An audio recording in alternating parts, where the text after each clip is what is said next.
दुनिया का कीमती तरीन हीरा कोह-ए-नूर महाराजा रंजीत सिंह की मलकियत के अलावा किस किस की मलकियत में रहा और मलका बरतानिया के ताज तक पहुंचने का सफ़र इसने कैसे तय किया, आज इस पर हम आपको तफसीली तौर पर बताएंगे। तो आइए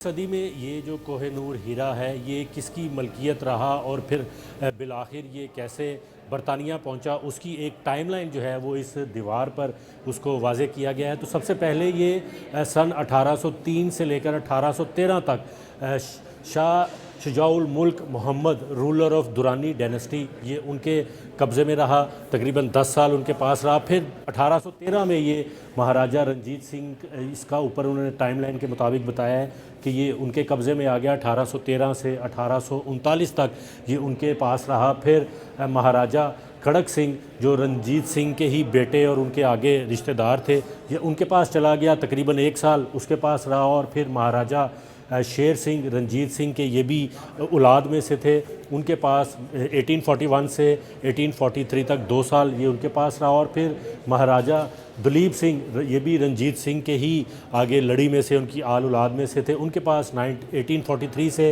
1849 तक तकरीबन 6 साल कब्ज़े में रहा। और इसके बाद अल्टीमेटली ये 1850 में जब ईस्ट इंडिया कंपनी ने बरसगीर पर अपना तसल्लुत जमाया तो ये queen Alexandra Victoria, queen of the United kingdom of great Britain and Ireland, 1850 से 1901 तक ये इनके पास ये जो कोह-ए-नूर हीरा आप देख भी सकते हैं, इस पिक्चर में ये वाज़े किया हुआ है कि यहाँ पर वो जड़ा हुआ है और उसमें जो ब्राउच लगा हुआ है उसमें ये लगा हुआ है। फिर दूसरा ये तो मैंने बताया आपको कि कौन कौन इसका मालिक रहा, किसकी मलकियत में रहा, लेकिन ये कैसे पहुँचा ब्रिटिश एम्पायर और मलका बरतानिया के ताज तक, वो ये सारा सफ़र कैसे तय हुआ।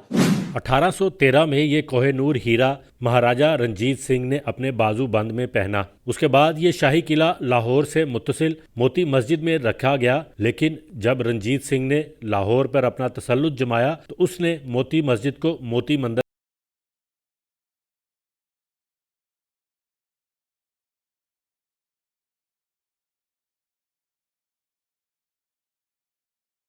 दिसंबर 1849 में अंग्रेज हुकूमत के गवर्नर जनरल लॉर्ड डलहौजी ने शाही किला से इस कोह-ए-नूर को अपने कब्जा में ले लिया और फिर लॉर्ड डलहौजी ने एक पाउच बनाया जो उसने अपनी कमर के साथ बांध लिया ताकि इसको महफूज बनाया जा सके। फिर लॉर्ड डलहौजी को किसी काम से बॉम्बे जाना पड़ा और डेरा गाजी खान से होते हुए वो बॉम्बे गए। उस दौरान उनको ये ख़दशा था कि अगर किसी को पता लगा कि कोह-ए-नूर हीरा मेरे पास है तो शायद मैं मार दिया जाऊं या हीरा छीन लिया जाए। तो उन्होंने फिर एक संदूक तैयार किया, उस संदूक के अंदर ये कोह-ए-नूर हीरा उन्होंने छुपाया और उसके ऊपर एक उन्होंने अपना कैप्टन बैठा दिया कि इसकी रखवाली करो, जब तक मैं वापस नहीं आता तब तक तुमने इस संदूक के ऊपर से नहीं हिलना। फिर लॉर्ड डलहौजी जो है वो बॉम्बे पहुँचे 1 फरवरी 1850 में और वहाँ से फिर ये कश्ती के ज़रिए एक उन्होंने संदूक में, इसी संदूक में जिसका मैंने बताया, उसमें इसको रखा और कश्ती के ज़रिए इसको बरतानिया भेज दिया। जब 1851 में अंग्रेज़ हुकूमत ने इसको नुमाइश के लिए लंदन के टावर में सजाया, उस दौरान अंग्रेज़ों को ये एहसास हुआ कि कोह-ए-नूर हीरा, जिसे माउंटेन ऑफ लाइट कहा जाता है, दर हकीकत इसको दुरुस्त अंदाज में नहीं तराशा गया और इसकी तराश खराश दोबारा शुरू करवा दी। अंग्रेज़ों ने अपने माहिर कारीगरों के ज़रिए इस कोह-ए-नूर हीरा की तराश शुरू करवाई तो उस वक़्त इसका वज़न हकीकी तौर पर 186 कैरात था। बाद में ये 40% कम होकर तकरीबन 105 कैरात तक पहुँच।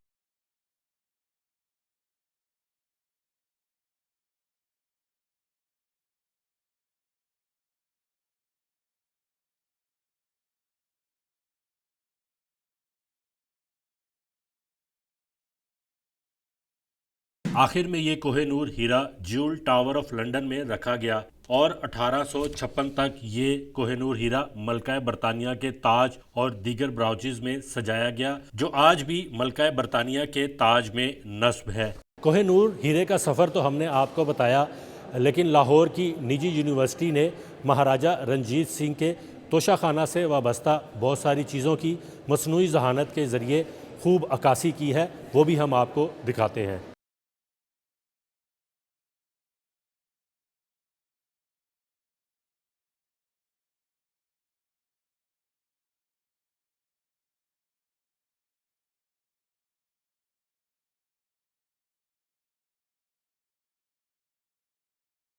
महाराजा का पलंग बनाया है और वो पलंग को जो है ये हमारे पास रेफरेंस है फ़ारसी में, उसे वो उन्होंने कहा है छप्पर खट। छप्पर खट का मतलब ये है कि वो सिर्फ चारपाई नहीं थी, उसके सतून भी थे और उसके ऊपर कैनपी भी थी और वो सब गोल्ड की शीट थी। तो वो हमने मेटल की, यानी वो सोना तो नहीं है मगर वो हमने रेप्लिकेट करने की कोशिश की है। फिर एक महाराजा का बंगला था जिसे उनके फ़ारसी के जो क्रॉनिकल्स हैं उसमें उसका ज़िक्र उन्होंने किया है बंगला नुकरा, यानी चांदी का बंगला। और ये चांदी का बंगला जो है ये डबल स्टोरीड था। ऊपर की मंजिल में महाराजा ख़ुद बैठते थे, नीचे की मंजिल में उनके बाकी कोटियर्स वगैरह होते होंगे। और ये मुख्तलिफ़ इम्पॉर्टेंट इवेंट्स पे, वो दशहरा के उस पर ज़रूर ये निकलता था बंगला।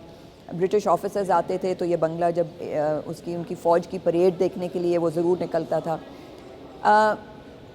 8 हाथी इसे खींचते थे, तो उसका साइज़ सोचिए और उसमें कितनी चांदी लगी हुई थी। तो वो हमें ये आर्काइवल मटेरियल से पता चला कि जब ये बनाया गया था तो इनके तोशा खानिया ने बताया कि वो उस ज़माने में लोकल करेंसी 60,000 रुपये का बना था। और मेरी एक स्टूडेंट है, वो इकोनॉमिक्स की रिसर्च असिस्टेंट है, उन्होंने इकोनॉमिक्स में अंडरग्रेड किया हुआ है, तो उन्होंने कैलकुलेशंस की तो it turns out to be पता नहीं कितने अरब रुपए आज की करेंसी में वो बनते हैं।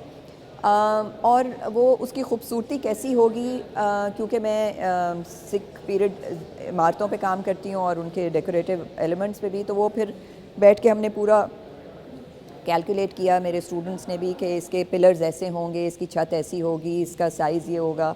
वो सारी कैलकुलेशंस करके तो वो सिल्वर बंगले का एक मॉडल हमने बनाया है, एक बेड का बनाया है, और तीसरा उनके बाजूबंद का है महाराजा के, जिसके अंदर कोहिनूर जड़ा हुआ था। और उसकी खूबसूरती ये है कि वो भी मेरे एक स्टूडेंट ने बनाया है जो लम्स के ही ग्रेजुएट हैं। उनकी अंडरग्रेड जो थी वो बायोलॉजिकल साइंसेस में थी, मगर अब वो ज्वेलरी डिज़ाइनिंग कर रहे हैं और आर्ट हिस्ट्री में ख़ास उनका इंटरेस्ट है। तो उसका जो सेंट्रल सॉकेट है ना, उसके अंदर हमने पूरे साउथ एशिया का नक्शा बनाया है। तारीखदानों का ये मानना है कि कोह-ए-नूर हीरा जनूबी एशिया का विरसा है। इसको बांटने या किसी एक मुल्क को वापस करने की बजाय मुश्तरका असासा तस्लीम